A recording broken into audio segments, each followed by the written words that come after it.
is our next guest, Florida Congressman Corey Mills. Corey, welcome back to the program. 71, two folks weren't there to vote, Jim Banks and Laura Boebert, so I would think one or two of those would have went on a no. One might have went yes, so 72, 73, let's call it. That's a third of the House. That's better than just a handful of Freedom Caucus folks. So I would say that's significant, but it wasn't enough to get it done. We knew the Democrats would go for this. I just can't believe more Republicans didn't stand up and say, hell no, like you and the others. Well, you're exactly right, Dan. Look, it tells you everything you need to know when there's more Democrat votes than Republican votes. I think that tells you who won the negotiation. You know, they keep saying that this bill was part of the original Limit, Save, Grow, and that was part of the negotiation start point. Let me just clarify this. This bill is absolutely nothing, nothing to do with Limit, Save, Grow. Look at the various contrasts. Limit, Save, Grow had an actual ceiling on it with $1.47 trillion for a one-year expenditure. That allowed us to be able to get two bites at the apple, be able to go ahead and start dictating whether or not economic growth was or was not happening based on bills that were being passed, like H.R. 1, which is our domestic energy bill, or H.R. 21, which was stopping the president from actually selling off our strategic reserves to China, or even the REINS Act, which actually reeled back overregulation of small and medium businesses. That's all gone. Those are no longer in there, to include 87 permitting reforms that we had in Limit, Save, Grow. You know how many we get in this one? 4. Granted, the Builders Act is a good one, but that is not exactly what I would call the Republicans winning the negotiation. Now you've also got where there's no debt ceiling. It goes out to January 2025.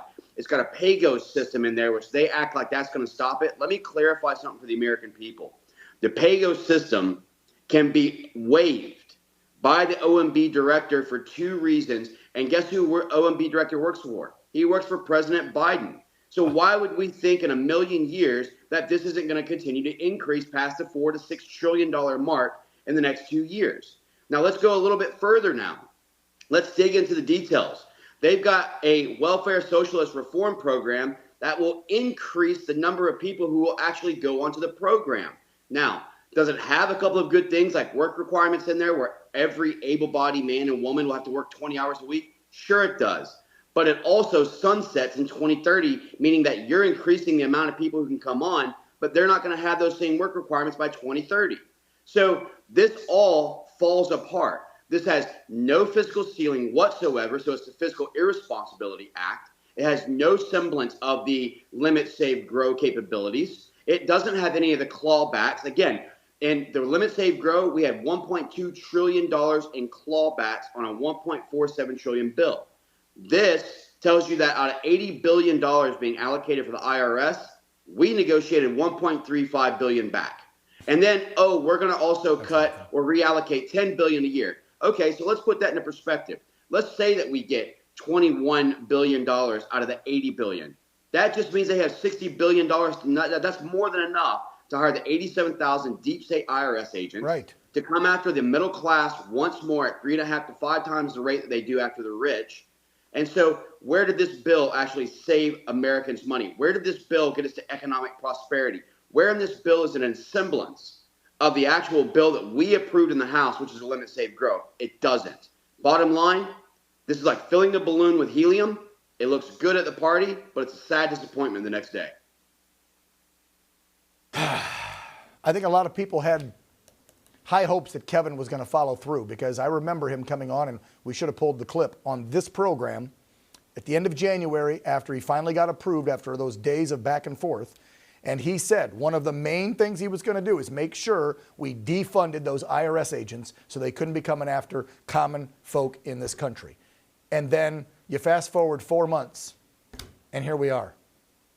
And we passed a bill to rescind the 87,000 IRS. It was one of our first bills that we passed. Right. And Speaker McCarthy was doing a great job of holding a very conservative, H.R. 2 is the most conservative border plan that America's ever seen. H.R. 1 is the greatest domestic independence and domestic energy policy that we'll ever see. The REINS Act was one of the greatest for small and medium and large businesses to stop overregulation and limit the bureaucrats who think they're lawmakers that are shutting and stifling down businesses. All of these things, Parental Rights Act, all of these things were great, great movements, but it's all for naught if you basically given Joe Biden an open checkbook to 2025, hoping that appropriations are not going to get overridden by the Senate. and essentially watch where we can't get any bills passed, because now he's good throughout the rest of his presidency to the reelection. What power do we have now as Congress to get bills onto the actual desk to be signed?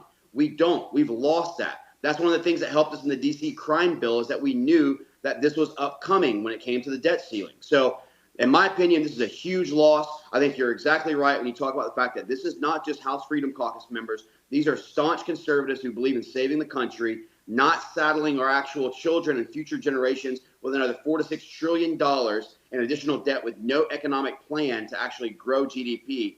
This, in my opinion, is a massive failure. And I apologize on behalf of the Republican Party for you electing us in here to do a job that we have failed to do by not passing a bill that helps to save this country.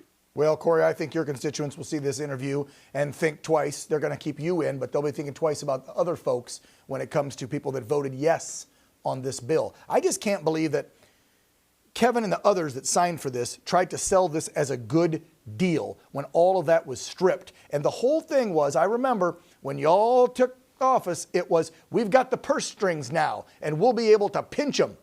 And then where was the negotiating? Why didn't we just let the June 5th deadline come and see if they flinched? That's how you negotiate and bargain.